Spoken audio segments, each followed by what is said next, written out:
तो कश्मीर के मसले पर क्या आप लोग टेबल पे बैठ के बात करेंगे, इस मसले को हल करेंगे? क्योंकि आप लोग तो यही नहीं मानते कि कश्मीर मुतनाज़ डिस्प्यूटेड। भारत ने पाकिस्तान और भारत के दरमियान जो कशीदगी है उसके खात्मे के लिए सालिसी का किरदार अदा करने की तस्दीक कर दी है।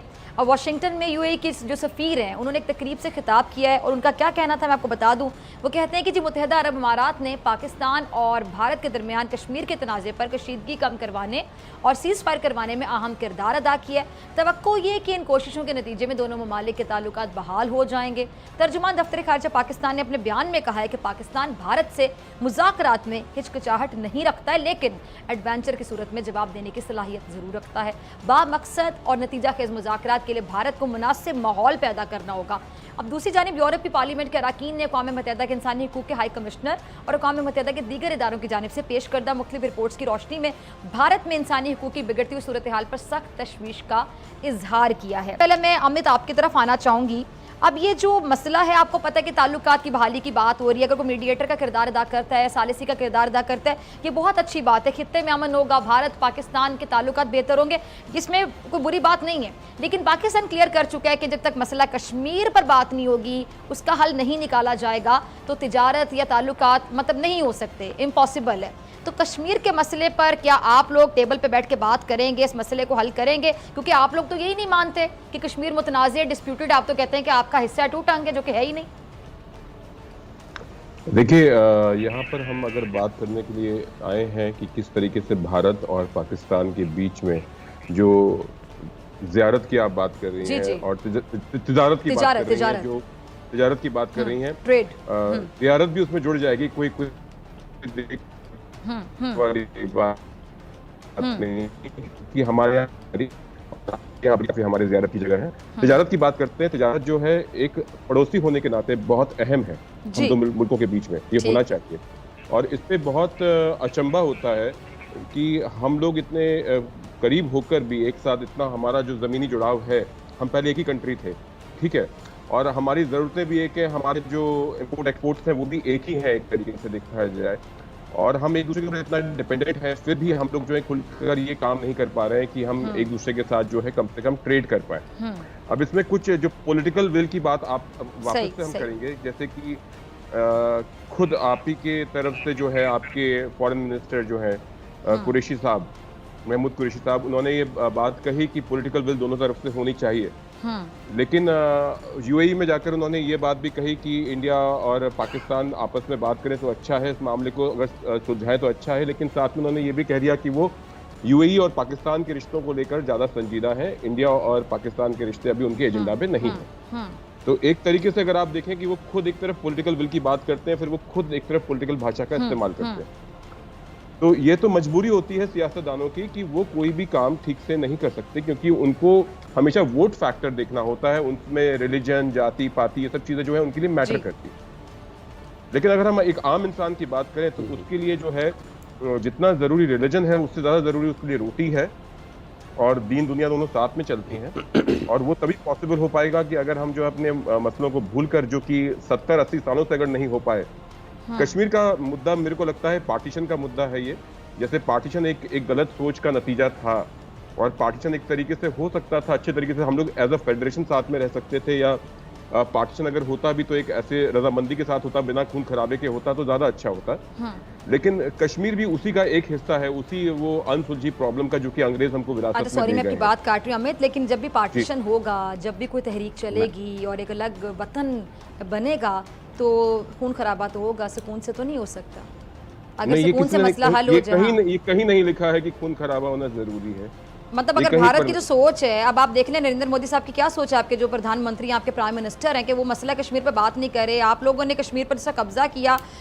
मैं ये कहूँगा, देखिए डॉक्टर फिजा, बात ये है कि ये जो अभी हमने यूएई की कोशिशों की जिक्र किया है पाकिस्तान और भारत के दरमियान कुछ अमन करवाने की और कुछ राब्ते करवाने की, ये यूएई की बहुत अच्छी कोशिश है। लेकिन ये कोशिश ज़ाया हो जाएगी, बेकार हो जाएगी, जब तक भारत की तरफ से नेक नीति नहीं होगी, भारत की तरफ से वो नहीं होगा कि बगल में छुरी और मुंह में राम राम। अगर यही चलता रहेगा तो नामुमकिन है किसी भी किस्म का खित्ते में अमन हो जाना। क्योंकि आप ये बात जानती हैं कि कश्मीर का मसला जो है जिसमें 1 लाख लोगों की जान चली गई है, आज कश्मीर दुनिया की सबसे बड़ी जेल बना हुआ है। और मैं राजा नजाबत साहब से थोड़ा इख्तिलाफ करूंगा, भारत ना तो उनको अपना शहरी मानता है, अगर भारत उनको अपना शहरी मानता होता तो उनको इस तरह अपनी कॉलोनी या नौ आबादियाती या गुलाम रियासत की तरह ना रखा जाता, क्योंकि गुलाम रियासतों के साथ जो सलूक किया जाता है आज कश्मीरियों के साथ तो वो सलूक किया जा रहा है। और पाकिस्तान की नीयत तो साफ है, पाकिस्तान के प्राइम मिनिस्टर ने 2-3 बार कहा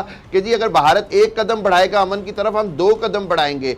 भारत अमन चाहता है तो हम खित्ते में अमन चाहते हैं, लेकिन कश्मीर के मसले के हल के बगैर, आज़ाद कश्मीर में जिसको कहते हैं प्लेबेसाइट हुए बगैर, मुनसिफाना इंतखाब हुए बगैर, जिसमें कश्मीरियों को हक के खुद इरादी मिले और कश्मीरी अपने मुस्तकबिल का फैसला खुद करे। बदकिस्मती की बात यह है कि इंडिया इस वक्त बदतरीन फाशिस्ट जो हुकूमत है वो चला रही है, बदतरीन हुक्मरान है इंडिया के, जिनके नज़दीक किसी भी तरह हिंदुइज़्म और हिंदुत्व के अलावा और कोई बात उनको समझ ही नहीं आती है।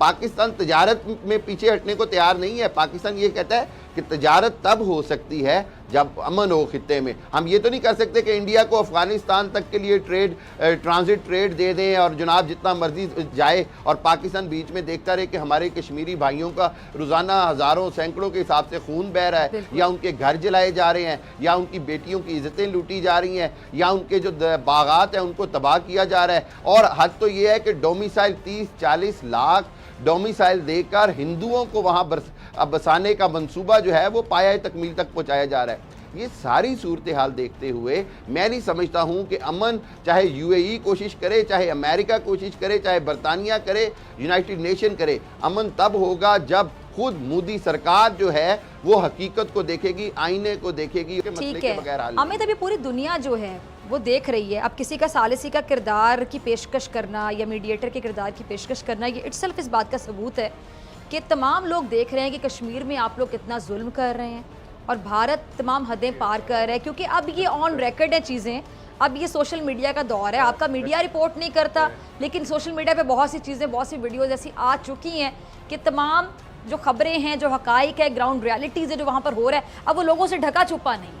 मुझे समझ नहीं आती कि आप तमाम लोग जो इंडिया में समझ बूझ रखते हैं, आप लोग उस जुल्म पे क्यों नहीं बोलते हैं? आप लोग क्यों खामोश हैं? मैं तो कहती भारत के अंदर से लोगों को बोलना चाहिए, कुछ हैं जो बोलते भी हैं। जब मुझे बताया गया था कि ये प्रोग्राम भारत और इंडिया के बीच जो ट्रेड बहाली को लेकर है, तो मैंने इसके लिए हामी भरी थी। अगर मुझे ये मालूम होता कि इसमें आप सिर्फ भारत के खिलाफ गलत जहर बोलने वाले हैं और सारी झूठी मनगढ़ंत बातें बोलने वाले हैं, तो मैं बिल्कुल इसमें हिस्सा नहीं लेता। पाकिस्तान बहुत ऑब्सेस्ड है इंडिया से और पाकिस्तान को अपने देखना चाहिए। पाकिस्तान को पहले अपने बलूचिस्तान को देखना चाहिए, जो शियाओं की हत्याएं हो रही है पाकिस्तान में वो देखना चाहिए, जो कश्मीर का हिस्सा हड़प कर बैठे वो देखना चाहिए। पाकिस्तान को ये देखना चाहिए कि 80 साल होने को आ रहे हैं, आप इलेक्शन करवा लें और आप देख लें कि कहां आप रेफरेंडम करवा लें। अगर यूएई अगर आपसे 38 अरब डॉलर लेना चाहता है या 1 अरब डॉलर लेना चाहता है, इसलिए वो आपको फोर्स कर रहा है कि आप इंडिया के साथ वापस से बात करना शुरू करें। और रही आप सारी एक ही, आपका सारा मीडिया एक ही कैसेट क्यों चलाता है अमित? आपका मीडिया एक ही कैसेट क्यों चलाता है? आप सारों को एक ही फीडबैक दिया जाता है। मैं ये हैरान हूँ, आप सारों को एक ही फीडबैक दिया जाता है। बात करें आप मुझसे किसी मुल्ला मौलवी की तरह बात मत करें जो कि ना पढ़ा लिखा हुआ है। और ये नफरत नहीं, मैं हकीकत बयान कर रहा हूँ, मेरी कोशिश है मैं हकीकत बयान करूं। एक भी गलत शब्द अभी तक नहीं कहा है। अच्छा अमित, आपने कहा, एक मिनट ठहरिए, आपने कहा तिजारत पे आप बात करना चाह रहे थे। एक मिनट, तिजारत, अच्छा सुनिएगा, आप तिजारत पे बात करना चाह रहे थे, आपने प्रोग्राम के लिए वक्त दिया, मैं आपकी बड़ी शुक्रगुजार हूँ। लेकिन एक बात अमित, सिर्फ मुझे 1 सेकंड दीजिएगा अमित, मैं आपको सुनूंगी। हमारे यहाँ रिवाज नहीं है माइक बंद करने का, हम भारत के मेहमान का माइक नहीं बंद करते, हम पूरा मौक़िफ़ सुनते हैं, मेहमान को इज्जत देते हैं। आप मेरी छोटी सी बात सुनिएगा और कुछ नहीं। अमित, मेरी छोटी सी बात सुनिएगा। नफरत नहीं खत्म करेगा, अपने आतंकवाद नहीं खत्म करेगा, कोई चीज नहीं सुधर सकती। अच्छा, मेरी छोटी सी बात सुनिएगा, हमारे यहाँ माइक बंद करने का रिवाज नहीं है, हम भारत के मेहमानों का माइक नहीं बंद करते, हम सवाल का जवाब सुनने का हौसला रखते हैं। 1 मिनट, मुझे सिर्फ ये बता दें, यहाँ पर ज्यादा लोग जो है रमजान रखे हुए रोजे कर रहे हैं, कहीं ज्यादा करोड़ लोग यहाँ पर, और ज्यादा अच्छी जिंदगी जी रहे हैं, और वो अपने मजहब को ज्यादा अच्छे से करते हैं। मैंने देखा है वहाँ वो कैसी जिंदगी जी रहे हैं मुसलमान, बदकिस्मती से बड़ी। और हम बारे में इल्म होता है हमें, इस्लाम के बारे में वहाँ कैसी जिंदगी जी रहे हैं, क्रिश्चियनिटी के बारे में भी है, बुद्धिज्म के बारे में भी है, लेकिन वहाँ सिर्फ हमने देखा दकियानूसी के अलावा कुछ है नहीं। रिलीजन के नाम पे लोगों को बेवकूफ बनाया जाता है और हर चीज में सिर्फ जहर घोला जाता है। ये क्या तरीका है? ये किस तरह का इस्लाम आप लोगों को सिखाएंगे? हामिद खान साहब, आप कुछ कहना किसी को ही मिटाना चाहते हैं, आप अपने वजूद को मिटाना चाहते हैं। मैं आपको